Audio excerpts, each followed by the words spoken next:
Iran says it has raised its uranium enrichment levels past 4.5%. That purity level is beyond the limit allowed under the International Nuclear Agreement.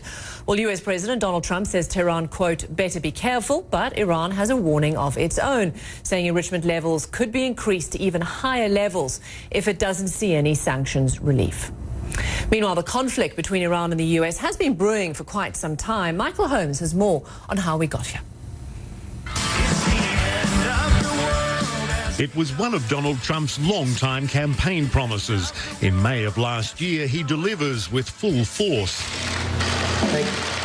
The US unilaterally withdraws from an Obama-era deal meant to rein in Iran's nuclear ambitions. European allies remain committed. At the time, so does Iran. Come November, crippling American sanctions that had been lifted are reimposed. This is part of a maximum unprecedented economic pressure campaign the United States is waging against the world's largest state sponsor of terror.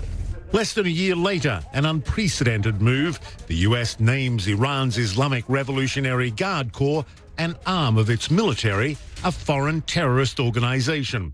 Then the campaign of so-called maximum pressure intensifies. Any nation or entity interacting with Iran should do its diligence and err on the side of caution. The risks are simply not going to be worth the benefits. The Trump administration targets Iran's lifeblood, threatening sanctions on any nation that continues buying their oil. In May, the US sends an aircraft carrier strike group, bombers and Patriot missiles to the Middle East, citing escalatory indications by Iran. 1,500 troops follow, with more to come. The next month, temperatures rise further. These unprovoked attacks present a clear threat to international peace and security. The US quickly blames Iran for 2 oil tankers attacked near the Strait of Hormuz. Iran vehemently denies involvement, but the US releases video they say shows an Iranian Navy boat recovering evidence of its participation. A week later, Iran shoots down a US Navy drone they say was intruding in its airspace, but the US claims it was in international airspace.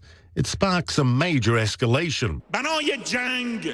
We have no intention to fight with any countries, but we are completely ready for war. The next day, the US nearly retaliates. Trump tweeting a military strike was, quote, cocked and loaded before he called it off. I didn't like the idea of them knowingly shooting down an unmanned drone, and then we kill 150 people. I didn't like that. Then earlier this month, British Royal Marines in Gibraltar storm an Iranian supertanker believed to be carrying oil to Syria, a possible violation of European Union sanctions on Syria. A senior Iranian foreign ministry official says the ship was seized, quote, at the behest of the US. But Gibraltar denies that, saying it acted on its own. More than a year since the US withdrawal from the nuclear deal, a cash-strapped Iran levies pressure of its own. The country's foreign minister says Iran is exceeding the pact's limit set on stockpiles of enriched uranium. Iran won't stop, officials say, until protected from American sanctions, unlikely to ease anytime soon. Meanwhile, Iran says the seizure of one of its oil tankers by Britain is, quote, piracy, and it denies that that ship was bound for Syria. So let's go straight to the live wall now. Nick Robertson is near that seized Iranian oil tanker, actually off the coast of Gibraltar. Nick, hi. Just explain to us where you are and the implications of the scene. Yeah, Robin, I'm literally just off the coast of Gibraltar, in the territorial waters of Gibraltar. That's the Grace 1 super tanker that's at the centre of this diplomatic row right now. Javad Zarif, the foreign minister of Iran, just tweeted today that the British and Gibraltar authorities seizing this ship sets a dangerous precedent. He calls it piracy, and that the vessel should be released immediately. Now, the controversy that Iran is putting forward is because the Gibraltar authorities, along with British Royal Marine commandos, took control of that vessel Thursday night because they said it contained crude oil, that it was on its way to a refinery in Syria, and that refinery in Syria was under EU sanctions. But the Iranian foreign minister today says just a minute, Iran is not part of the EU. Iran is not any part of sanctions on Syria. So why has its vessel been impounded, if you will? What the Iranians believe is that the British and Gibraltar authorities acted at the request of the United States as the United States seeks to put greater pressure on Iran, not Syria here, that they believe that this is part of the maximum pressure that the United States is putting on Iran, and this, Britain has done it at the behest of the U.S. authorities. But right now, a big diplomatic standoff. I don't know, Scotty, if you can swing the camera around a little bit, but there's a big British naval vessel patrolling here. So this is a situation that's being taken very, very, very seriously.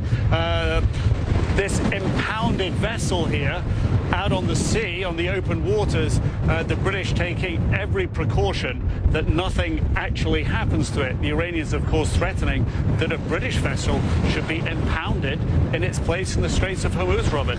Yeah, so it's certainly a standoff, literally where you are at sea. And let's just talk us broadly, though. We're also seeing the Iranians essentially tout the fact that they're increasing uranium enrichment. What does that mean in the context of where you are and what we're seeing playing out? Well, it adds, if you will, and raises the stakes of this standoff here, of course. I mean, what Iran has now done is break two of the terms of that international nuclear deal. It has today announced it is now over and above the threshold that it's allowed to enrich uranium to. It was a very low threshold, 3.67%. They say they're now at 4.5%. And they're also now stockpiling more of that low enriched uranium than they were allowed to do by that international agreement. So they've broken two terms of the deal so far, and they are saying today that they may break in 60 days another of the limits within that deal. And of course, that could bring additional economic sanctions on them. So they're facing an extremely tough situation economically because of those international sanctions.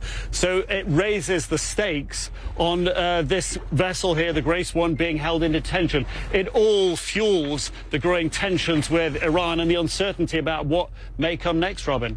Okay, great stuff there at sea. Thanks so much, Nick Robertson. We'll come back to you if there's any more details. Appreciate it. Thanks to you and your team there. Okay, so let's bring in Alex Marquardt now. Alex is in Washington. And hi, Alex. Certainly you're in a little bit more stable situation. Nick Robertson there out at sea. But when we heard Nick there, he was talking about instability, the raising stakes. There is certainly each day there seems to be heightened tensions. What are we hearing today? Because Mike Pompeo spoke in the last hour and he didn't mention Iran at all.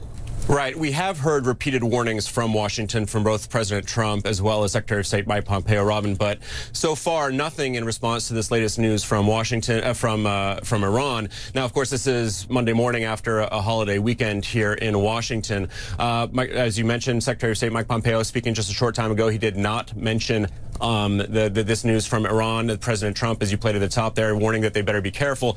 But in the past, the Secretary of State has said that Iran further enriching uranium would lead to increasing isolation and sanctions. And that, Robin, appears to be the tack that Washington is going to be taking, at least for now, continuing and stepping up this maximum pressure campaign that Nick mentioned that has been really ruthlessly effective, at least economically, in Iran. Now, the Trump administration, President Trump himself, claims that regime change is not the goal.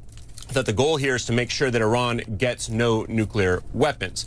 But, of course, in the past few weeks, we have seen a significant escalation on the ground. We have seen American military assets move into the region, a strike force group from the Navy, B-52 bombers, some 1,500 more American troops moving to the region. And of course, we saw that U.S. drone shot down just under 3 weeks ago as well, which Iran says was in their airspace. The U.S. said it was in international waters. And then the fear was that could lead to some sort of military escalation. The Trump administration decided to levy sanctions against the supreme leader and other top Iranian leaders. So, Robin, for now, it does look like the U.S. is going to be using economic weapons against Iran. But, of course, with such high tensions, with Iran appearing to be lashing out, and with so many U.S. military assets in the region, there is always the possibility that things could escalate militarily as well.